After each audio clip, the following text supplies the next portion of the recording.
Sejam muito bem-vindos ao Mesa de Debates. Aqui quem está falando é o Guilherme e vamos dar sequência aqui da nossa programação da semana, conversando aí sobre diversas questões, né, e fazendo aí, né, vários debates que precisam ser feitos aí, né, por aqueles que buscam aí transformar a nossa sociedade. E eu tô aqui com a Solange, ela é da UFPL, né, a Associação aí dos Trabalhadores da UFPL, e vamos conversar um pouquinho aí da situação da Universidade aí, né, Federal de Pelotas. Pelotas aí não é uma cidade que eu conheço, né? É cidade aí inclusive aí do Brasil de Pelotas. E vamos, né, conversar um pouco aí na situação da universidade e dos trabalhadores aí que ali estão, né? Então, sem muita enrolação, peço para a Solange falar um pouquinho, se apresentar. Boa tarde, ouvintes, Guilherme, todos que estão assistindo aí o podcast. Já agradeço imensamente o convite, né? Conheci o Guilherme lá no Congresso da CUT, em São Paulo, aceitei o convite e fico muito honrada, assim, de poder passar um tempinho aqui conversando sobre a Universidade Federal de Pelotas. Eu sou a Solange, sou servidora pública, né? Solange Tonieto, servidora pública na UFPEL, e também sou coordenadora no sindicato ASUFPEL, que é o sindicato que representa os técnicos administrativos em educação dentro da Universidade Federal de Pelotas, né? Eu coordeno a pasta, né, de formação política e sindical do sindicato, né? Bom, é isso, né?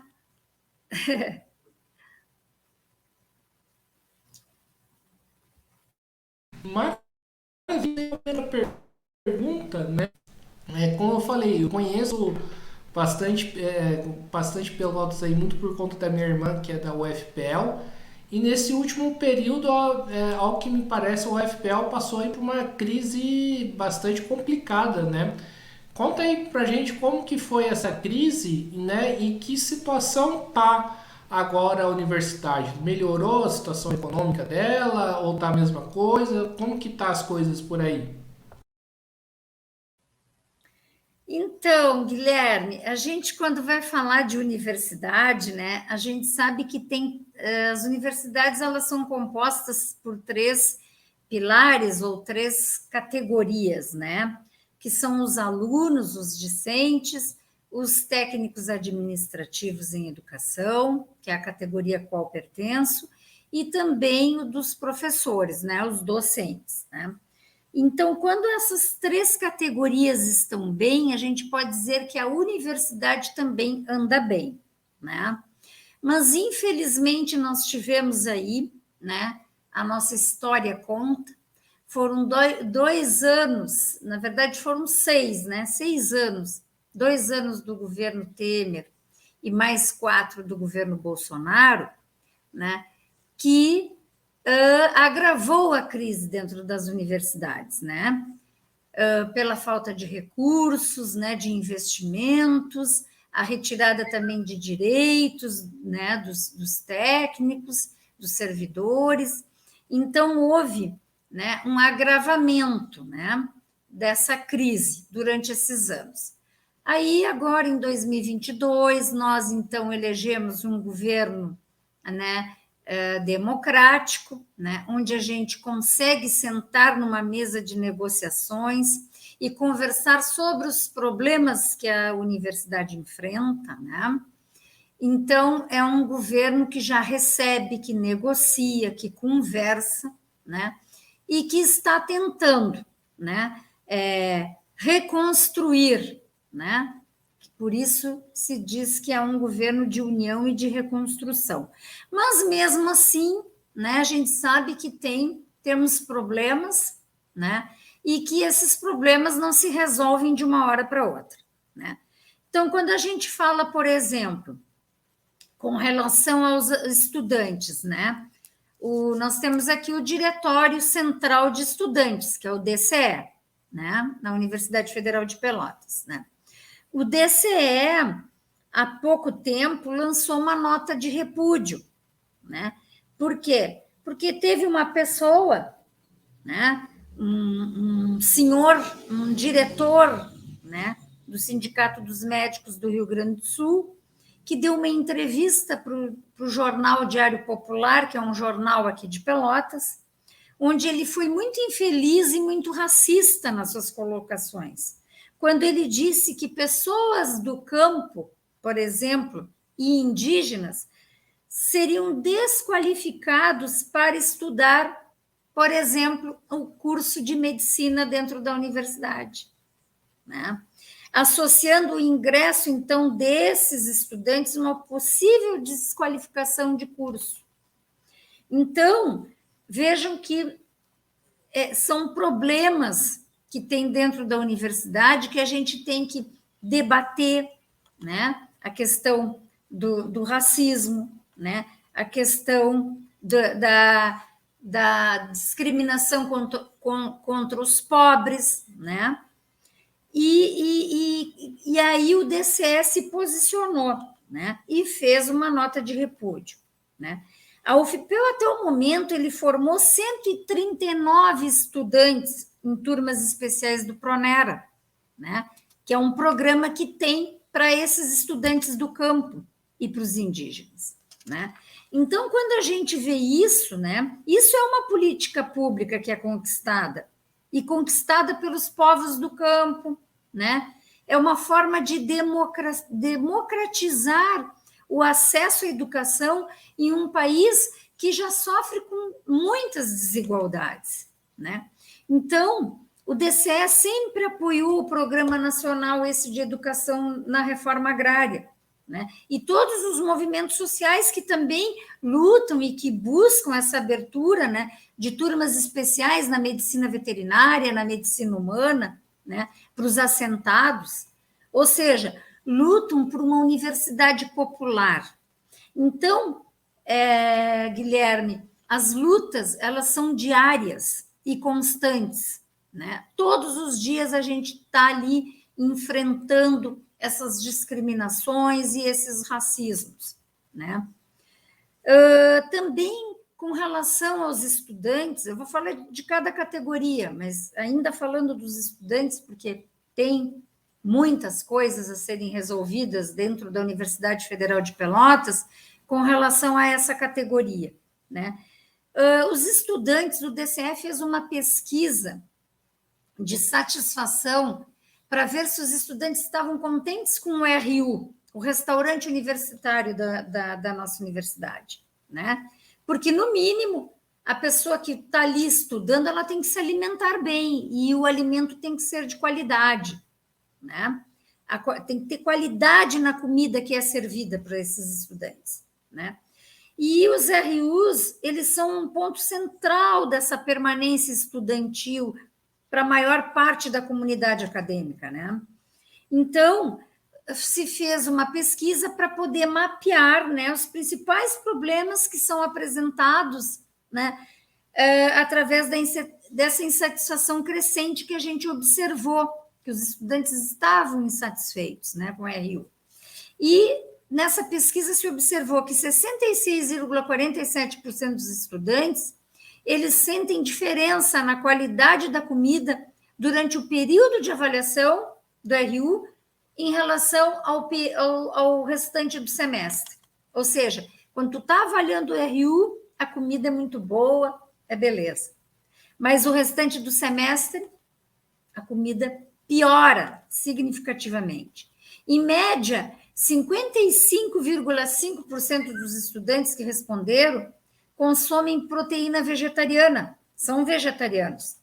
E desses 55,5%, 37,67% desses estudantes avaliaram a qualidade dessa proteína oferecida como péssima ou ruim, né? Vejam, e dos 1.526 estudantes que participaram da pesquisa, 1.144 avaliaram a variedade do cardápio do RU como péssimo e ruim. Ou seja, não há variedade né?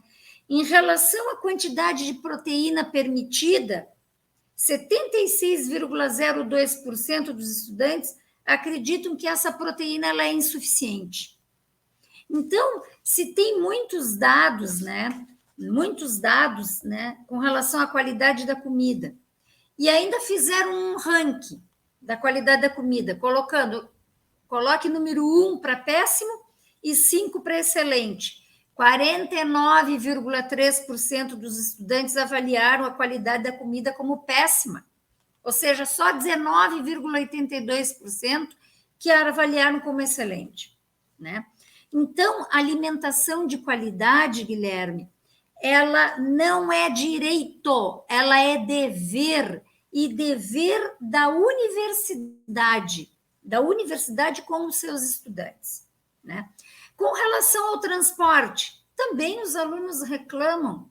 A gente vê, eu como técnica administrativa, que também vou, porque a Universidade Federal de Pelotas, ela tem um porém, e acredito que algumas outras universidades também tenham esse mesmo porém, Guilherme, que ela é pulverizada. Nós temos 2 campos, né? O campus Ângulo, que fica aqui no centro da cidade, na área do porto, aqui, né? Na área portuária, e temos o campus Capão do Leão, que fica no outro município, né? Que é o município de Capão do Leão. Que uma vez esse município ele era um grande bairro de Pelotas, né? Mas aí ele se emancipou e hoje ele é um município. E a área das agrárias da universidade é toda lá nesse campus Capão do Leão, porque é para fora. Dista mais ou menos uns 18 quilômetros aqui de Pelotas, a distância, né? É onde eu trabalho, no campus Capão do Leão. Então, com relação ao transporte, os alunos eles precisam. A universidade é pulverizada, nós temos esses 2 diferentes campos, mas nós temos dentro da cidade as unidades, né, acadêmicas são distantes, cada uma fica num bairro diferente, algumas ficam mais no centro, outras ficam mais para o lado Areal, que é outro bairro, outras ficam mais no Fragata, que é um outro bairro. Ou seja, o pessoal tem que se deslocar de ônibus. É necessário o transporte. Só que esse transporte também não é de qualidade, né? A universidade andou comprando alguns ônibus de apoio gratuito, colocando para os estudantes, mas não é na quantidade suficiente. Então, às vezes, falta, né, o transporte para os alunos. Os alunos acabam se atrasando para as aulas, não conseguem chegar no horário que deveriam, né?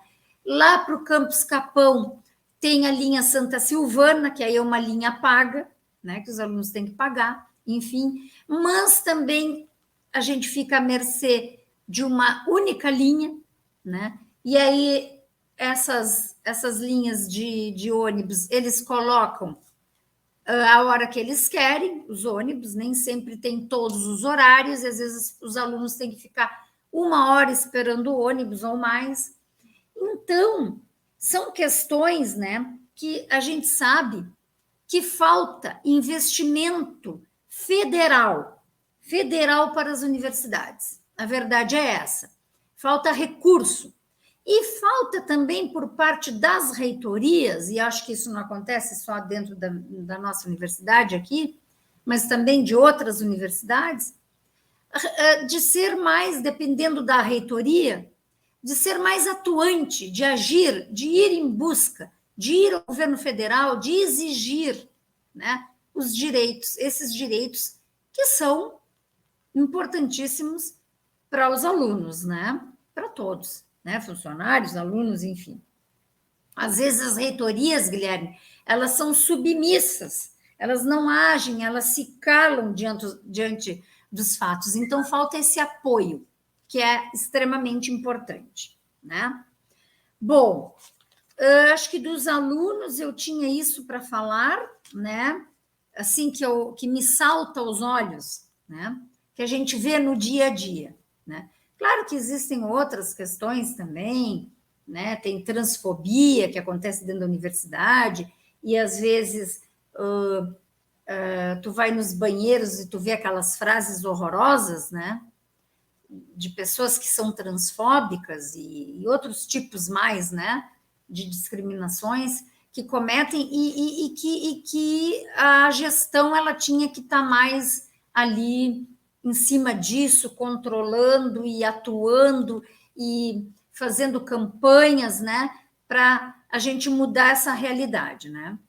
Não só no nosso local, como no geral, né? Bom, quanto aos técnicos, eu não sei se eu posso continuar comentando, agora eu vou falar um pouquinho dos técnicos, pode ser? Que é a minha parte, tá? Que é a minha área, desculpa. Né? Os técnicos, nós técnicos, é o seguinte, né? Dia 16 de novembro agora, a gente teve reunião, né? Na Mesa Nacional de Negociação Permanente, né? A gente teve como pauta as reivindicações de campanha salarial para 2024, né? Porque nós passamos, como eu te disse, esses 6 anos, né? Não tivemos aumento nenhum de salário, nem reposição inflacionária, imagina, né? Então, os servidores públicos federais realmente estavam mal.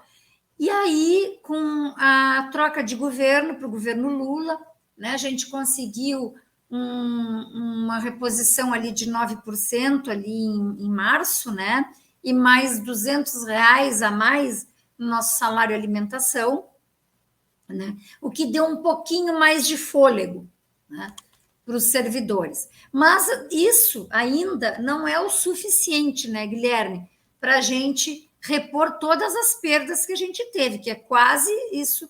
Se a gente fosse repor tudo que a gente teve ao longo desses anos, nós íamos ter que ter quase 50% de aumento, né, nos nossos salários, 40 e tantos por cento de aumento. Então, veja que como está tudo bem defasado e difícil, né? E a nossa federação, que é a que nos representa, que é a FASUBRA, tu deves conhecer de nome aí, né? A FASUBRA é a nossa federação, ela esteve representada, né, pela coordenadora geral, que é a Cristina Del Papo, né? E nessa reunião, né, nessa mesa aí de negociações. Mas, infelizmente, o governo, né, porque a gente já marcou várias reuniões e o governo descumpriu com o acordo e ainda não apresentou uma proposta concreta, né, de reajuste salarial, né? Apenas informou que tentará construir um índice para a próxima reunião que deverá acontecer até o dia 15 de dezembro. Então, a gente está aguardando essa próxima reunião para ver. Eu acredito, né, que eles estão protelando isso porque vai ter, né, eles estão esperando que aconteça esse dia 15 de dezembro, né, é após a previsão da votação dessa lei orçamentária, né, a LOA, né, anual, lei orçamentária anual de 2024. Então, eles estão aguardando como é que vai se dar, né, que a gente sabe que a lei orçamentária anual é uma lei que detalha as receitas, todos os recursos, né, que o governo vai arrecadar e fixa os gastos e despesas para o ano seguinte. Então, eu acho que eles estão aguardando essa definição, né, a votação dessa lei orçamentária para poder, então, dizer quanto que eles poderão nos dar de reajuste para 2024, né? Bom, teve vigília durante essa reunião, né? Todas as entidades, né? As categorias, as diversas categorias fizeram vigília durante essa reunião no dia 16, ali no DENIT, em Brasília, no DENIT, porque é o local onde se instalou a mesa de negociação, né? Bom, junto também à nossa Federação FASUBRA, né? A gente está trabalhando para reinstalar a Comissão Nacional de Supervisão da Carreira dos Técnicos Administrativos, porque nós temos, Guilherme, desde 2005, uma carreira, né? Até 2005 nós não tínhamos uma carreira, né? Nós não tínhamos a nossa comissão de cargos e carreira, enfim, né? E aí a gente trabalhou muito nisso durante esses meses, né? Para atualizar a nossa tabela, atualizar os nossos cargos, ver como é que a gente pode fazer as capacitações dos técnicos administrativos dentro da universidade, para melhorar os salários dos servidores, enfim. Então, e aí nós temos o nosso colega Osório, que é muito atuante aqui, já é aposentado, mas ele continua nos auxiliando e faz parte dessa comissão da carreira, né? Trabalhando junto com outros colegas dentro da FASUBRA, né? Para instalar essa comissão. E ontem, dia 21, teve a reunião onde se instalou essa Comissão Nacional de Supervisão da Carreira, né? Dos tais aí no MEC, né? Essa reunião foi composta pela bancada sindical FASUBRA e SINASEF, que a FASUBRA representa os técnicos administrativos em educação em nível superior das universidades, e o SINASEF é o sindicato que representa os institutos federais, né? Então, a gente compôs uma bancada sindical, FASUBRA e SINASEF, e uma institucional, que é o MEC e a representação dos reitores, né? Foram recebidos, essas duas bancadas, foram recebidos pelo subsecretário do MEC, o Gregório, né? E lá foi tratado assuntos de interesse da categoria, né? E se destacou 2 pontos importantes, como o primeiro foi a reorganização dessa Comissão Nacional, né, da Carreira, né? Inclusive a revisão dos seus regimentos internos, dos seus fundamentos, o cronograma de funcionamento, enfim, isso tudo, né? E foi tratado também a pauta da FASUBRA e do SINASEF, porque o SINASEF tem uma pauta e nós, na nossa federação, temos também a nossa pauta, né? Com os assuntos que a gente queria tratar, né? E aí se formaram 2 grupos de trabalho.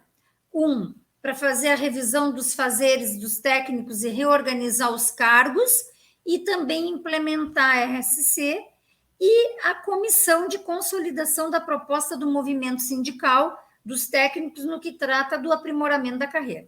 Ou seja, para concluir, assim, com relação aos técnicos, a gente está nessa luta diária, né? Com reuniões com o governo, a gente tem tratado com eles que temos 10 reuniões para fazer, eu acho que já foram 4 ou 5 reuniões, né, que já aconteceram, e a cada reunião vai avançando alguma coisa. Essa última não avançou muito, porque realmente o governo não nos deu nada de concreto, né, com relação a reajuste salarial para 2024, porque eu acho que eles estão esperando essa votação aí da LOA, né? Mas saindo isso, eu acho que, como eu acho que vai sair antes do dia 15 de dezembro, por isso que eles colocaram essa data até 15 de dezembro, para nos dar uma resposta, né? Então, agora a gente está aguardando o retorno do governo federal com relação a isso aí. E assim, ó, o que eu penso, né? Os professores também, eles estão na mesma situação, os docentes dentro da universidade, né? A ANDES, né? Que é a associação lá deles que comanda tudo, né? Sobre os docentes. Também eles se reuniram e não houve avanço nas negociações com o governo. A diretoria definiu indicar só um calendário de mobilização da categoria dos docentes, das IFES, né?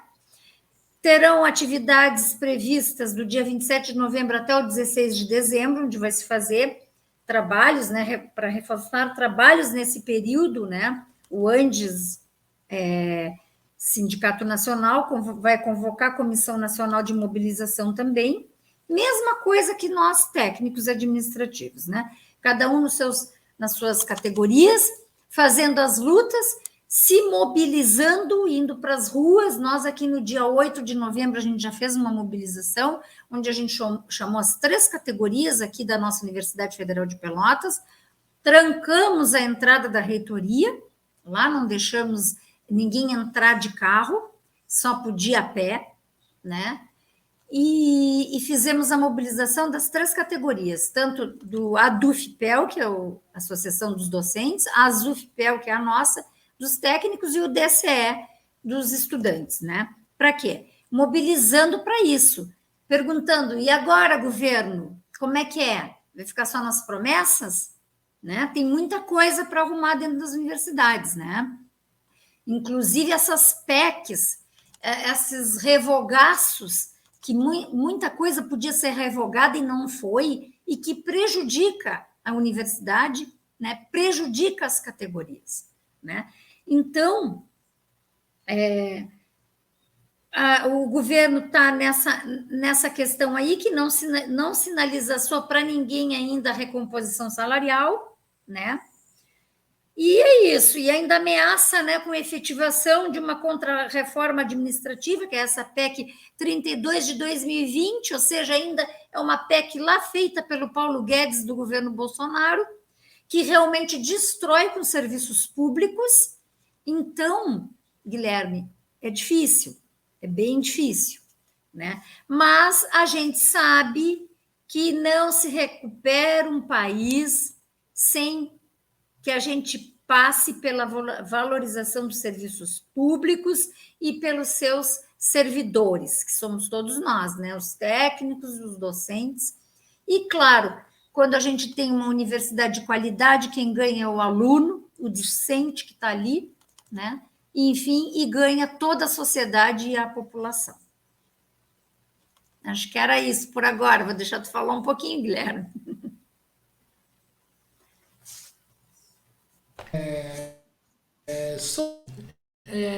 Você citou várias questões aqui, né? E eu acho que a gente precisa, né, debater algo que talvez incomode algumas pessoas, né? Principalmente aí no campo do governo ou apoiadores do governo, né? Mas que, na minha avaliação, né, é uma medida bastante equivocada, que é o arcabouço fiscal, né? Que é basicamente um novo teto de gastos, né? Que para mim isso aí é um tremendo de né, no mínimo dizer um erro, né?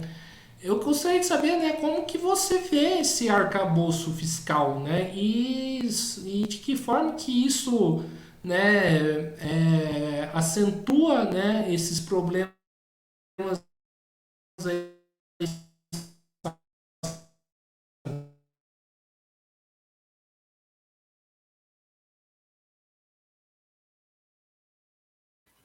O Guilherme, eu acho que eu não ouvi, meio que congelou tua imagem, eu não ouvi bem o finalzinho, mas eu entendi a essência, né?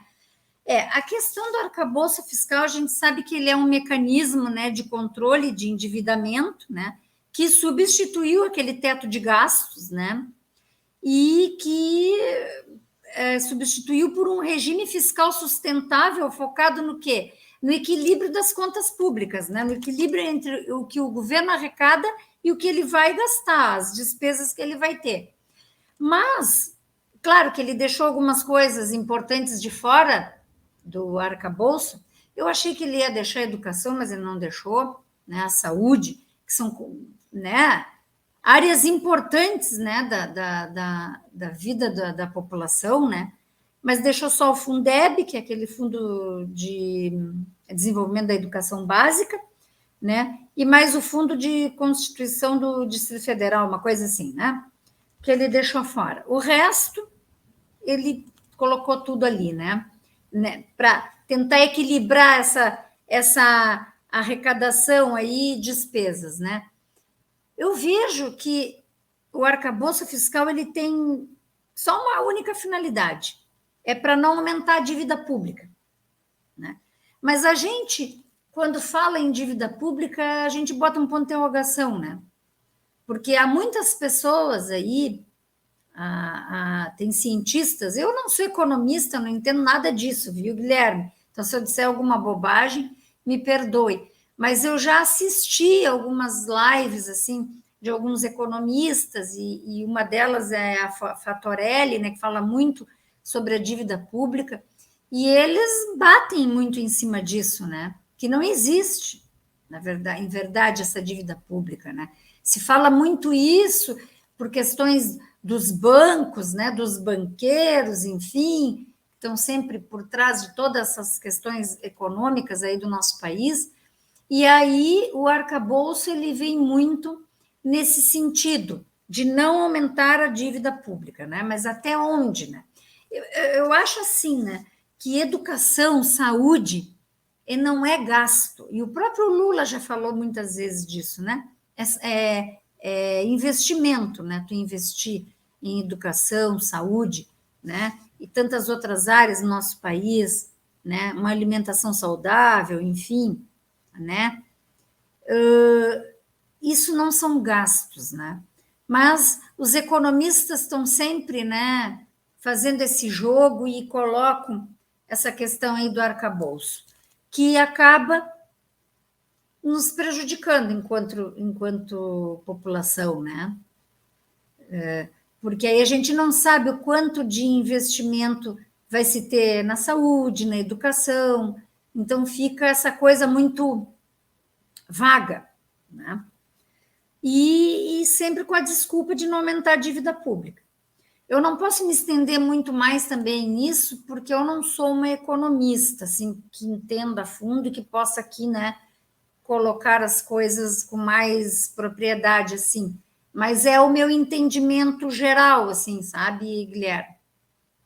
Então, eu acho que, não sei, ele, em parte, nos prejudica, mas também, né, temos que ter, né, entender que para um país, né, se reequilibrar tem que ter sim esse equilíbrio entre arrecadação e despesas, enfim.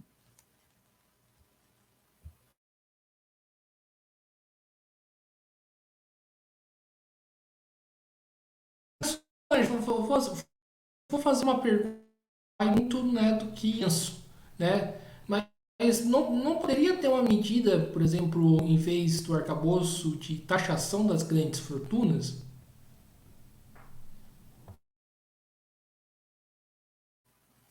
Guilherme, com certeza, porque quem mais paga imposto nesse país é a classe trabalhadora, né? Os ricos, eles estão sempre isentos, a gente sabe disso. E sempre há um favorecimento dessas classes, né? Dessa classe. E aí, o que eu penso é que sempre foi luta de classes, Guilherme. Né? Sempre foi luta de classes. A grande maioria é uma massa, uma grande maioria, trabalhando para sustentar meia dúzia. Né? Meia dúzia que não se compromete com o país, que só suga, né? Que não paga seus impostos. Né? E o governo, eu vejo tanto, né, os mais democráticos e os que não são nada democráticos, aí sim, esses então favorecem por demais essa classe, mas infelizmente até os democráticos acabam favorecendo, né? Por conta de, porque precisamos dos empresários, precisamos, enfim, mas sempre a população, né, é que o governo deixa de arrecadar desses mais ricos, que poderia arrecadar esse recurso, para quê? Para justamente investir nas políticas públicas que são extremamente necessárias, né, para a nossa população. Né? Isso é dinheiro para a saúde, para a educação, para uma boa alimentação, enfim, para todas as áreas, né? Para o meio ambiente. Né? A gente vê aí, olha essas mudanças climáticas que está acontecendo, esses horrores que está acontecendo, é um calorão lá no Nordeste, tudo seco, as pessoas não têm água, e aqui no Sul é o contrário, né? As pessoas perdendo suas casas, né? Tudo aqui por causa dessas mudanças climáticas, porque o homem, né? O homem desmata, não respeita a natureza. Agora, no governo anterior, a gente sabe que houve aí um horror, né, com a Amazônia e com as populações ribeirinhas aí, né, um desastre ecológico total, né, os madeireiros, enfim, os mineradores, e essas pessoas certamente não pagam nenhum imposto, né, eles só destroem, né. Então, hoje a gente sente esses reflexos, né? O El Ninho está aí, mais intensificado. Ele é um fenômeno natural, ele é, Guilherme. El Ninho, Laninha, são fenômenos naturais. Eu estudei, eu fiz agronomia, né? Eu estudei um pouquinho assim sobre essas questões de agrometeorologia, enfim.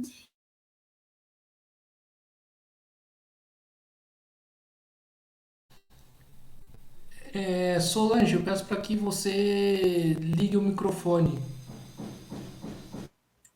Oi? Eu apertei no microfone? Oi, Guilherme, desculpa. Isso, pode continuar falando. Ah, eu tinha apertado. E qual parte que eu não ouvi, o Guilherme? Onde é que eu parei? Que aí eu prossigo. Guilherme, onde é que eu parei? Você parou na questão do El da Elninha. Não, que eu na faculdade de agronomia, porque eu fiz agronomia, eu estudei um pouquinho também nesses fenômenos, e eles são fenômenos naturais, que eles acontecem, né, ciclicamente, assim, de tantos anos eles surgem, mas não tão intensificados como agora, né? Porque há, claro, desmatamento, há muita coisa que aconteceu, né? O ser humano mexendo, essas ações antrópicas, né? Que ocorrem, e tudo isso facilita para que esses fenômenos se intensifiquem mais, né? Então a gente vê todas essas desgraças, né, Guilherme, que ocorrem lá no Nordeste, pessoas sofrendo com secas, aqui no Sul com excesso de precipitação pluviométrica, né? Então, chuvas, né? Então, as pessoas perdendo suas casas, mas por quê? Porque tem essas ações aí do homem, né? Essas ações antrópicas na natureza, um desrespeito, e quando ainda vem um governo que, como é que se diz, valoriza, não, ainda incentiva isso, né? Então, é pior ainda, né? E agora, claro, já estamos numa outra, né, num outro tipo de governo que pensa mais a natureza, que respeita, enfim, e que coloca até ações, né, para melhorar, né, essas questões. Mas é isso, né, um conjunto de coisas, né? E voltando lá para a tua questão, eu acho que sim, taxação de grandes fortunas é importante que se faça, mas onde é que está, né, a ação do governo sobre isso? É difícil, porque aí tu mexe com determinadas coisas que eu acho que os governos às vezes não conseguem, né? Não querem mexer. E mais, uma coisa, Guilherme, que eu acho extremamente importante a gente deixar claro aqui para as pessoas.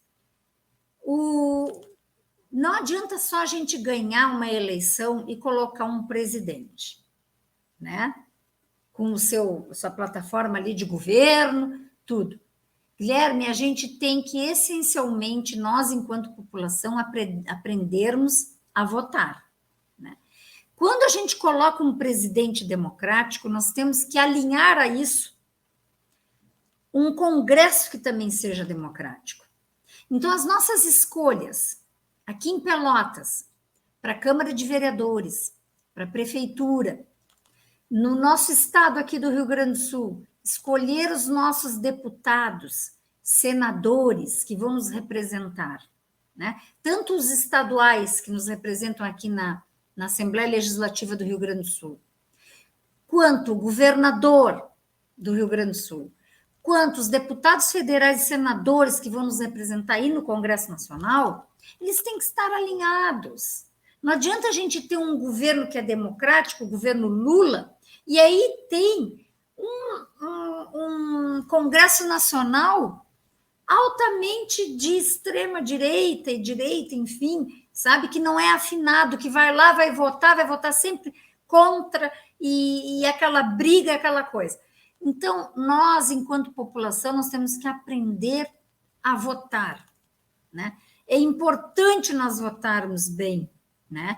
Ter né, esse alinhamento, né? Eleger governos democráticos, eleger também uma Câmara, um Congresso, né? O Senado, o Congresso todo, enfim, e nos seus municípios e estados, também afinados com quem vai estar lá governando, porque senão realmente nós temos esses impasses, né? E aí vão essas matérias para votação, e não passam, né? Aí é um problema. Aí não pode também, o presidente não pode estar dando canetaço toda hora, né? Ali, né? Então, eu acho que é isso. A gente tem que começar a aprender a se envolver nos problemas diários da nossa cidade, da nossa universidade, participar mais. Nós aqui dentro do ZUFPEL é uma luta, a gente chama para as assembleias, a gente chama para os movimentos, porque é só isso que a gente pode conseguir, né, força, né, junto com as centrais sindicais, que também se empoderam, né, e nos dão força para ir para as ruas lutar, né, mas é difícil mobilizar, Guilherme, é difícil mobilizar. A Argentina, vou te dar um exemplo da Argentina, que agora ganhou um extrema-direita lá, né? A gente sabe disso, que é o Milei, né? Mas a Argentina, se a gente for falar, por exemplo, dos trabalhadores que trabalham por aplicativos, né? Lá na Argentina, tu consegue mobilizar os trabalhadores por aplicativo. Em 40% tu mobiliza. Aqui no Brasil não chega a 10%. Então, nós temos também um baixo poder de mobilização. E a gente nota isso, a gente observa isso dentro dos nossos sindicatos trabalhando. Quem são os colegas técnicos administrativos ou os docentes que comparecem às assembleias, que se mobilizam para um ato em conjunto em prol da Palestina. Agora, nós já fizemos um ato e estamos fazendo o segundo ato agora em Pelotas, em prol da Palestina, né? A favor da população, porque estão matando a população lá, né? Quem sofre são as mulheres, as famílias, todas as crianças, né? Enfim, por quê? Tudo por dinheiro, tudo por petróleo, por gás, que tem uma grande bacia de gás ali, né? Na faixa de Gaza, enfim, já estou falando até de geopolítica, mas assim, tudo é mobilização, e a gente não consegue mobilizar, Guilherme, a gente não consegue mobilizar, né? É baixo o poder de mobilização, as pessoas estão mal, mas não se mobilizam, né? E aí teria uma força maior, porque a gente só consegue as coisas com a luta, essa que é a verdade.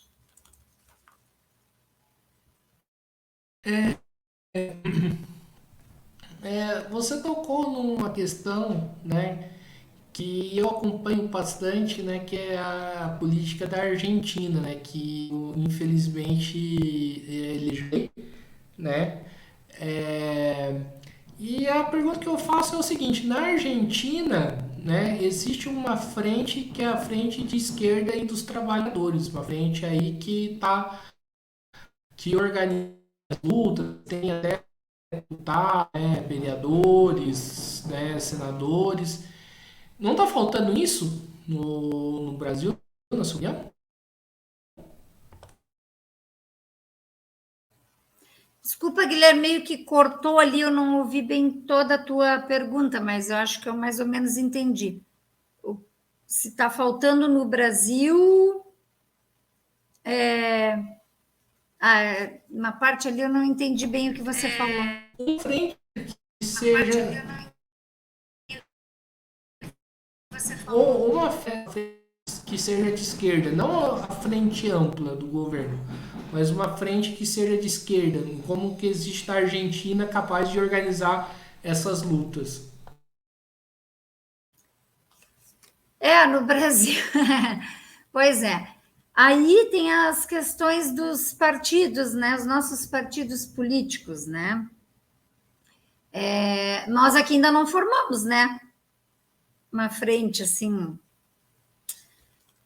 Eu acho que tinha uma vez, eu não sei, eu não estou bem lembrada, mas nós tínhamos a Frente Popular, onde nós conseguíamos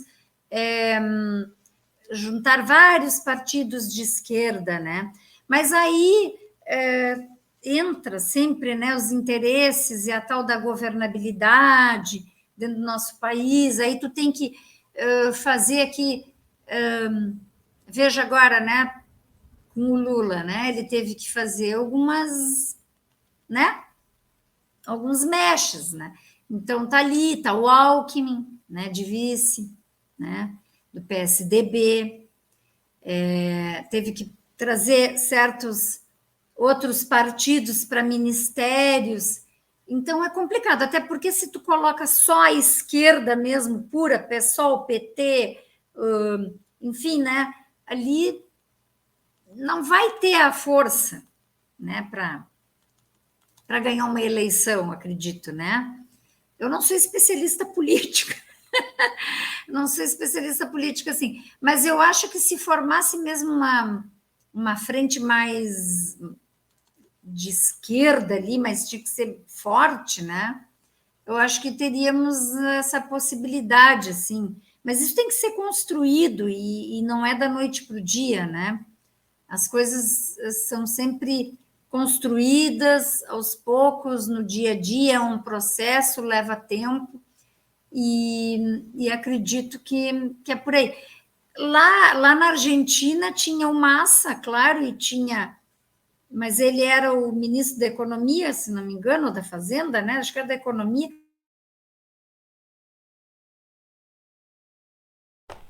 E novamente liga seu microfone. Apertei sem, O desculpa, apertei microfone sem da... querer. Lá na Argentina, tinha o Massa lá, né? Como outro candidato, e a gente sabe que ele era, acho que, se não me engano, o ministro da Economia lá, né?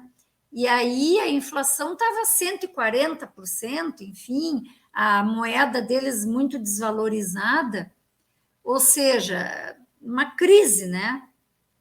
Total ali na Argentina. E eu acho que isso a população também, na hora de votar, agora no domingo passado, ela foi, olha, escolheu entre o horroroso e o péssimo, ela escolheu o péssimo, né? Porque ela achou que o horroroso, que está lá com uma inflação de 140%, já não estava aguentando mais. Então, aí é que está, Guilherme, esses partidos e essas pessoas de extrema direita, eles sempre se criam nessas brechas, né? Eles criam talvez até uma crise. Eu acredito muito nisso, que o ser humano é terrível, né? Eles criam determinadas crises dentro dos países para que possam se infiltrar e ter o poder, né? Porque pode ver que a extrema-direita ela ocupa sempre quando um país está com alguma crise, né? E se não está, eles criam. Que aqui no nosso país nós passamos por isso, né? A gente sabe muito bem o que foi o golpe da Dilma, né? Se criou toda uma crise para quê? Para prender o Lula e depois colocar quem? Colocar o Bolsonaro.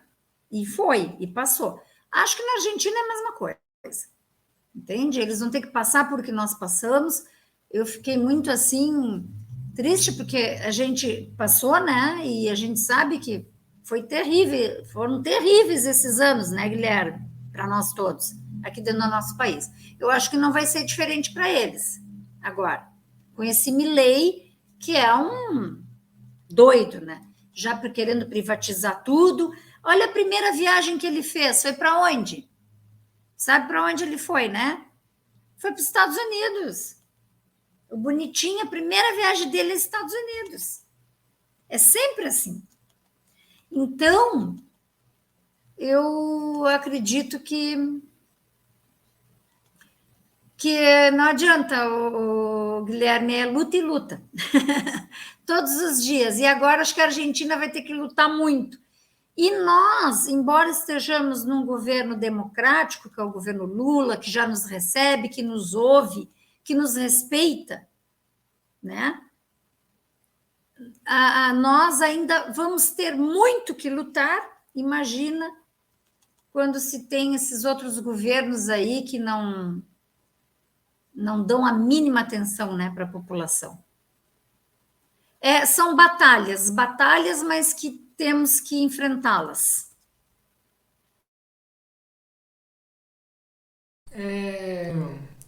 Solange, como você falou na sua apresentação, né, a gente se conheceu no congresso da CUT, eu só fui no segundo dia aí fazer a cobertura.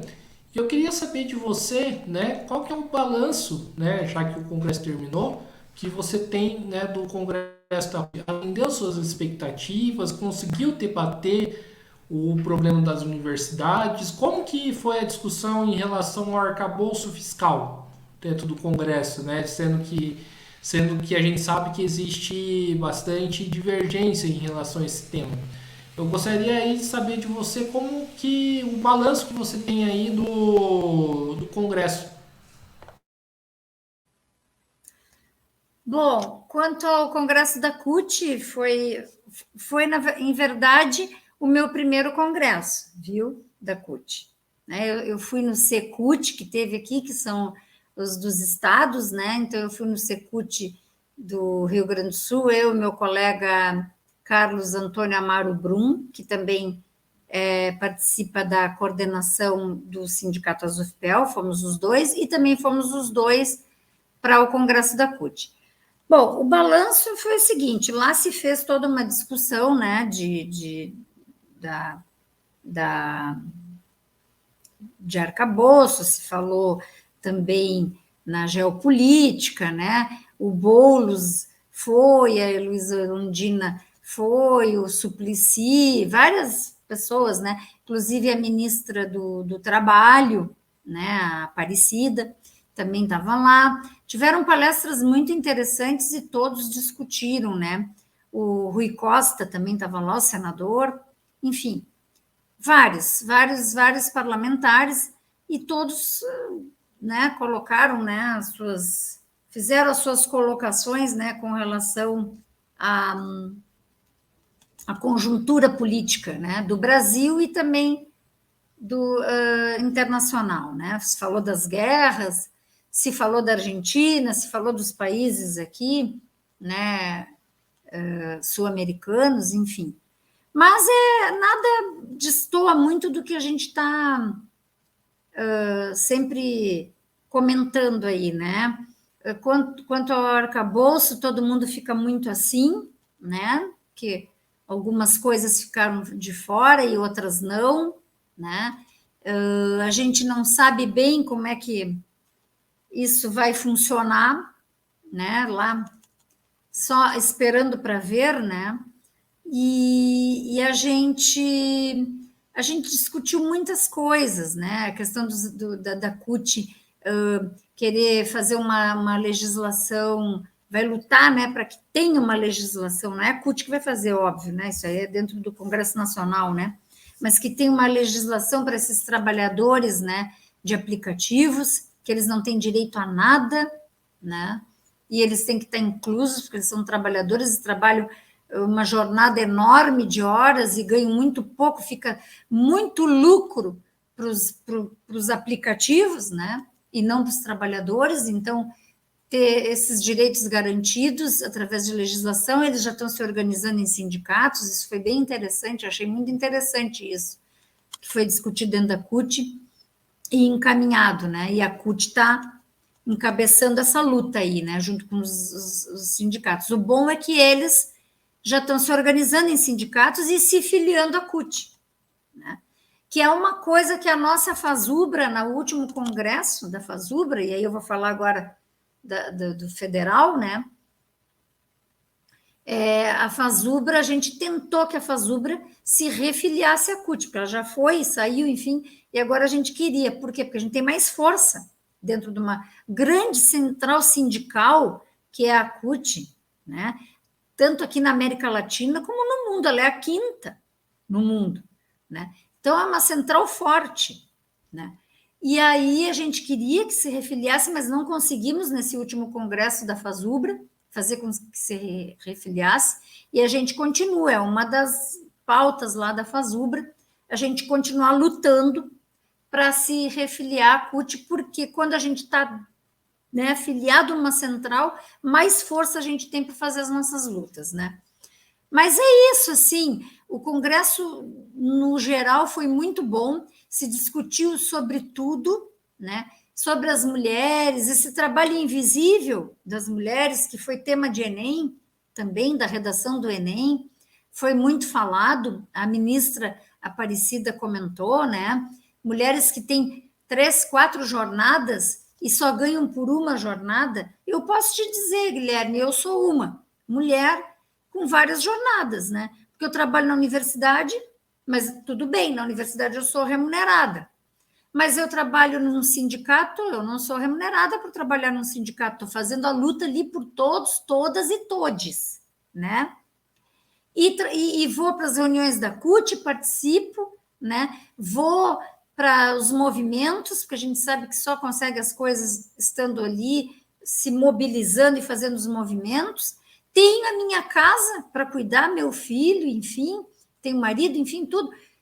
Ou seja, quantas jornadas a gente tem, né? E só ganha por uma. Então, é muito sacrifício, né? E isso não é valorizado, né? E ainda acham, quando a gente vai pedir um aumento, que é muito, ou ainda acham que a gente dentro de um sindicato não está fazendo nada, né? Tem pessoas que acham, até colegas nossos, que acham, ela está no sindicato porque ela não quer trabalhar. Enfim, quer dizer, é uma visão equivocada das coisas, né? É aí que a gente mais trabalha. Eu tenho colegas dentro do sindicato que de 15 em 15 dias eles têm que ir para a Fasubra. A minha colega Maria Tereza Fuge é uma. Ela representa o setor dos aposentados, a pasta dos aposentados lá dentro da Fasubra, fazendo luta pelos direitos dos aposentados também, que estão sempre querendo excluir, tirar fora os aposentados das coisas, né? Pessoas que já contribuíram com a universidade, que já trabalharam para a universidade, dedicaram o seu tempo, né, para a universidade, que hoje tinham que ter, no mínimo, uma aposentadoria digna, que a gente sabe quando se aposenta, sempre o salário diminui, né? E aí, sem aumento mais ainda, e aí a pessoa está lá lutando pelos aposentados dentro da Fasubra e ainda falam que não fazem nada, que isso, que aquilo. Então, falta muita consciência. Consciência de classe. É consciência de saber a que classe tu pertence. E todo mundo aqui pertence só a uma única classe, Guilherme, que é a classe dos trabalhadores. Levantou de manhã e foi para algum lugar fazer alguma coisinha, foi trabalhar, foi para a universidade, foi para o sindicato, foi para o movimento, é trabalhador, né? E isso lá Karl Marx já dizia: trabalhadoras e trabalhadores do mundo, univos, ou seja, se unam para as lutas, porque senão a gente não consegue. Mas o Concute foi muito bom nesse sentido, a gente discutiu muita coisa, né? E quanto ao arcabouço, fica aquela coisa meio que pisando em ovos, assim, sabe, Guilherme? Porque tem coisas que não dá para mexer muito, porque tem essa questão aí de equilibrar as despesas com o que arrecada, e aí mexe com certos setores que são delicados, que não querem mexer, e aí a gente sabe que todos os governos têm as suas, né, suas questões. Mas o Congresso debateu bastante, se criou Secretaria de Mulheres, se criou Secretaria para LGBTQIA+, que eu não sei toda a sigla, assim, porque são várias letrinhas, né? E se criou, teve vários avanços ali dentro, né? Para negros e negras, né? Então, assim, eu acho que houve um avanço bem grande nesse congresso e a CUT, com muita vontade, né? A gente aprovou nosso plano de lutas com todas essas pautas, que são inúmeras pautas, eu não saberia te dizer todas aqui de cabeça, só te elenquei as mais importantes, assim.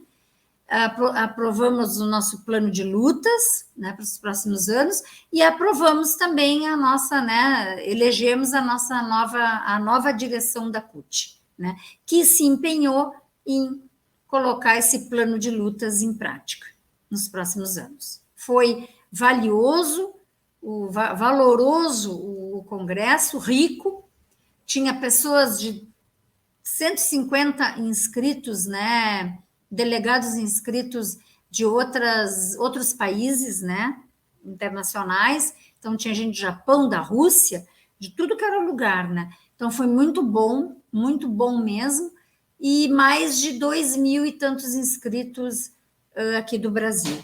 Eu acho que o congresso da CUT foi um belo congresso.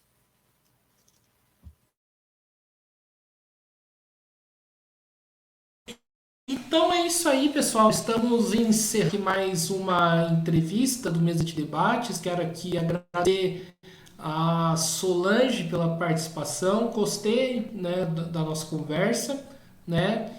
E passo a bola aí para ela fazer as considerações finais e, né, já que o Pelotas, a terra do né? Eu vou para ela dizer quem que ela prefere, Brasil ou Pelotas? Eu sou Chavante, eu sou Brasil de Pelotas. Eu moro aqui na Baixada, do lado do estádio do Chavante aqui. É o apelido do Brasil de Pelotas é Chavante, é o índio. Chavante é o, né? Não, sim. É o mascote. Não, sim, a minha irmã também mora na frente do estádio. Ah, então, Minha irmã somos mora na estádio. vizinhas. Somos vizinhas. Eu engano, já fui ver um jogo aí já, Ah, eu já fui a vários do jogos. Brasil de Pelotas. Já fui ver. Mas o Guilherme, eu Inclusive, queria. fazendo uma provocação pro outro time. Inclusive, fazendo uma provocação pro outro time, né? Eu vi que tinha uma sede até do PSTB no time do Pelotas, né? Daí eu falei, não, né? Isso aí. Uma sede do PSTB. O Enfim, Chavante é mais. agora. O Chavante é mais. Povão. Aham, sim. Bom, Então, eu enfim, queria fazendo agora assim. as considerações finais. Não, eu queria agradecer muito, Guilherme, pelo teu convite, viu? Desde lá do Congresso da CUT, que a gente conversou, que eu também dei uma palavra rápida para o teu podcast lá também, enfim, né? Uma entrevista, e depois tu fez o convite. Quero te agradecer imensamente, né? Esse convite carinhoso. Foi muito bom conversar aqui contigo nessa tarde, né? Colocar um pouquinho, né, dos problemas da nossa universidade e dizer que nós continuaremos mobilizados, né? Enquanto sindicato, enquanto servidores, né? Todos nós aqui estamos mobilizados, fazendo as lutas, porque a gente acredita, né? Que a gente só consegue avançar se a gente nos unir e ir para as ruas, ir para fora e abrir a boca, falar e lutar mesmo, né? Porque sem luta a gente não consegue nada mesmo. Então eu digo que a universidade ainda tem muitas coisas para avançar. Ano que vem nós temos eleições dentro da nossa universidade, importante. Vem aí candidatos tanto da gestão quanto contrários à gestão, né? E a gente está aí se mobilizando para lutar também dentro da nossa universidade por uma maior democratização, né? Para que a universidade seja para todos, todas e todes, né? E é isso, né? É lutar, lutar e lutar. Obrigada.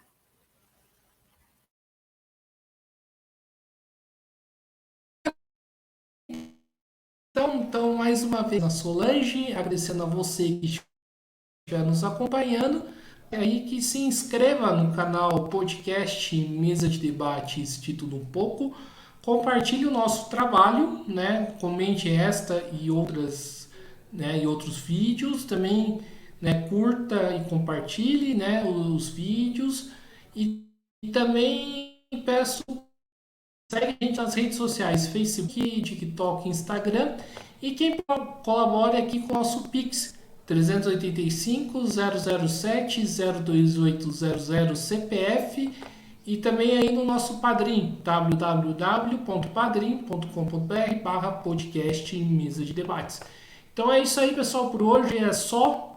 Um forte abraço aí a todo mundo e fui!